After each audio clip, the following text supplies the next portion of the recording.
the first thing that I do with them when I start working them in the round pen is I want to treat it like when you meet someone for the first time, you wouldn't just walk up to them, grab their hand, and like go in for a hug and like, tell me all your trauma. Like, it's weird.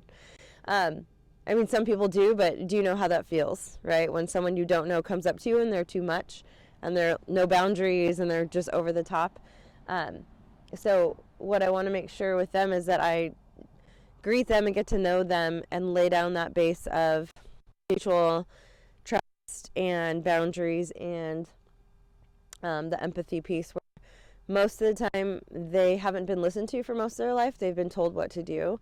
So they're not accustomed to someone actually slowing down and listening to what their needs are. So depending on if they're shut down or if they're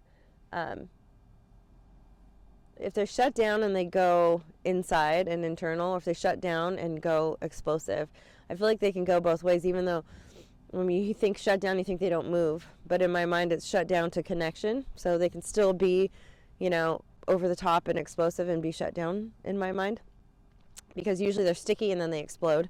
So I start off not like crazy and coming in, and I want to just make sure that they know that I'm going to lay down the same exact rules every single day, that it's not going to change, and it's going to be the same thing with my emotional state. I'm going to be consistent. I'm not going to be frustrated. I'm not going to be annoyed. I'm not going to be angry. I'm not going to bring all my shit from outside into this session. And if I have to stop and do a mindfulness activity or a meditation or whatever it is to get present enough to be in here and show up like that for them, then that's what I want to do. I feel like people expect their horses to show up like that for them constantly, but they never pay attention or hardly ever to what they're actually bringing into the session, whether it's riding or groundwork or whatever. So most of the time they just don't assume that that's actually going to be a thing, so they just immediately go into their default emotional state of whatever that is for them.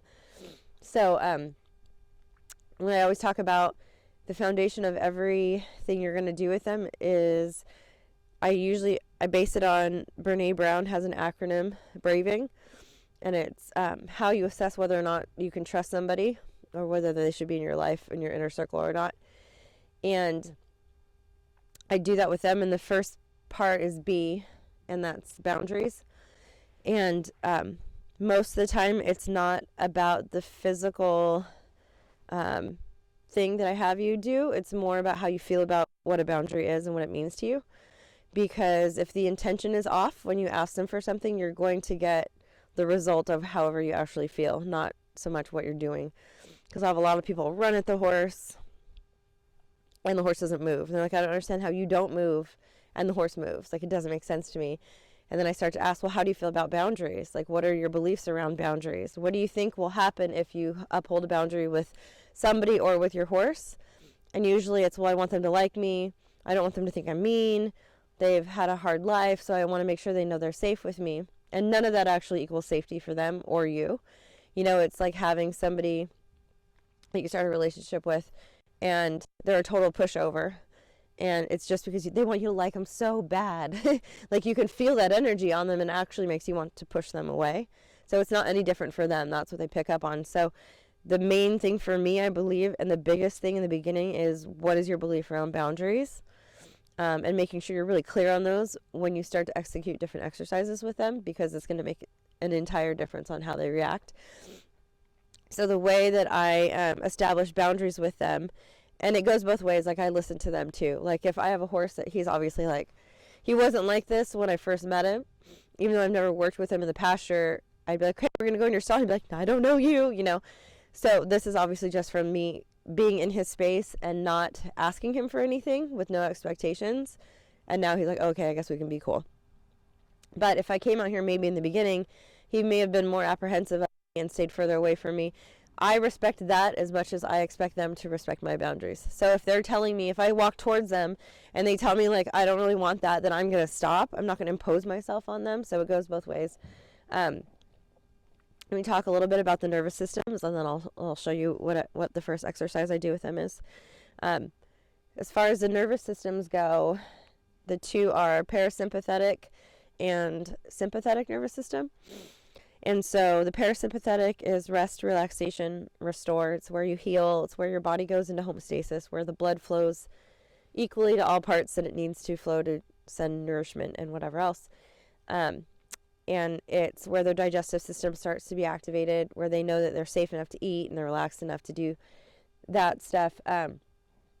So the signs of that are what he was doing. His eyes are blinking softly. His ears are kind of quiet. He's licking and chewing, which I feel like is just processing information. When they yawn, I feel like it's when they get vulnerable and feel safe enough to let go whatever stuff they've been holding on to. It's almost like when we cry. And it's that release at the very end of the nervous system switching over. So I do believe, yes, they yawn in the pasture because they're tired or whatever, but it is because their nervous system is switching into a deeper level. So when they do it in your presence after you've taken them way up, then you know that that's the release of stuff they've probably been holding on to. Also, the sympathetic nervous system is fight, flight, or freeze. And that is when all the blood rushes to their extremities and prepares their body for that. So the blood rushes away from their brain. It rushes away from any organ that would actually be something that needed blood flow to sustain them long term. It goes everywhere it needs to be for that short term thing. So the brain tells the body a story about what it needs to do. So if a horse is experienced, or a person has experienced something repeatedly or even just once that was significant enough for their brain to make a story out of it, then what it does is it says, oh, this is a time where we definitely had the experience before, and we need to make sure that we protect ourselves. So it'll send chemicals down through the body, adrenaline and cortisol being the main ones, and it goes into the tissues to support that fight, flight, or freeze. Well, when they don't actually fight, flight, or freeze, then those chemicals get stored in the tissue and they harden. And so when people come to me and they say, oh, my shoulder, my neck, my back, or my horse is really stiff to the right, or he doesn't want to go forward, usually it's just from a repeated amount of those chemicals being taken through their body and stored into their tissues, and it's hardened. So it has really nothing to do, well, I mean, it is a physical ailment at that point, but it is not, the base and the root of the problem is their emotional state and the story that they're telling themselves about a certain thing that happens over and over again. So really what you have to do is go in and rewire the story and rewire the biology and rewire the meaning of the things that happen. So it's the same for us. It's you have a certain situation like a relationship or, a job or a certain scenario. Say you've been in like a really horrible plane ride that had a lot of turbulence or a car accident or whatever it may be. So every time you get into the car, into the plane, or into a relationship, your brain, being a survival mechanism that's, still from when caveman days. So basically, it's all survival. It's meant to highlight what could be dangerous, what could kill me. And it's physical and ego.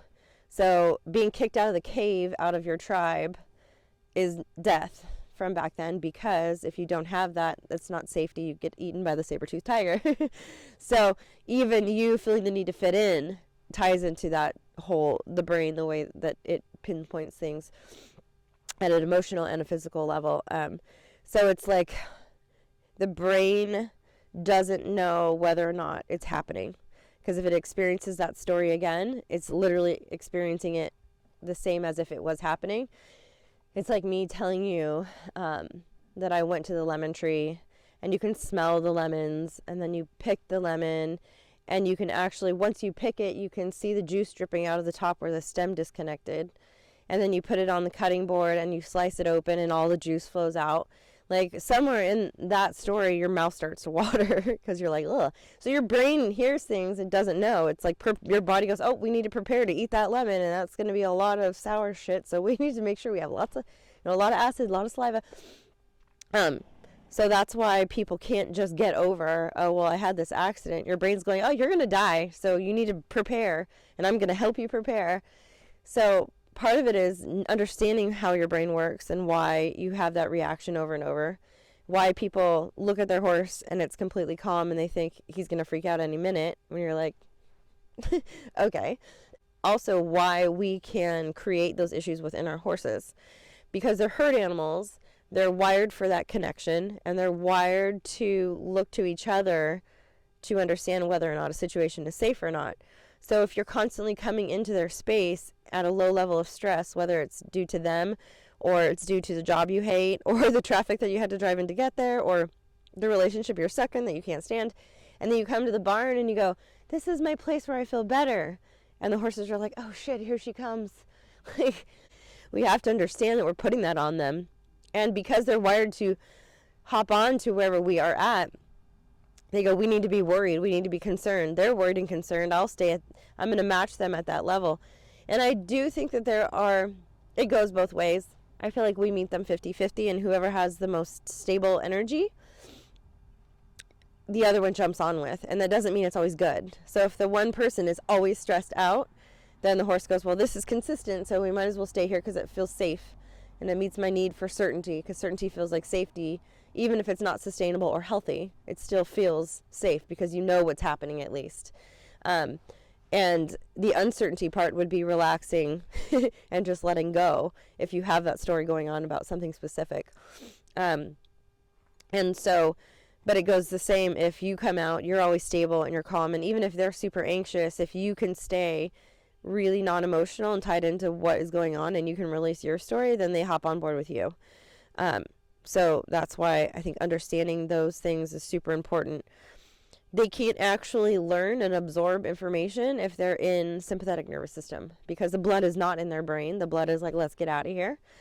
So when people are trying to teach their horses something repeatedly over and over and over again by repetition, and there's so much pressure and release, things are happening so fast and they're in that sympathetic nervous system that they're not actually absorbing what's going on anyways, which is why it takes so long to teach them stuff sometimes, depending on the horse and depending on if they are shut down.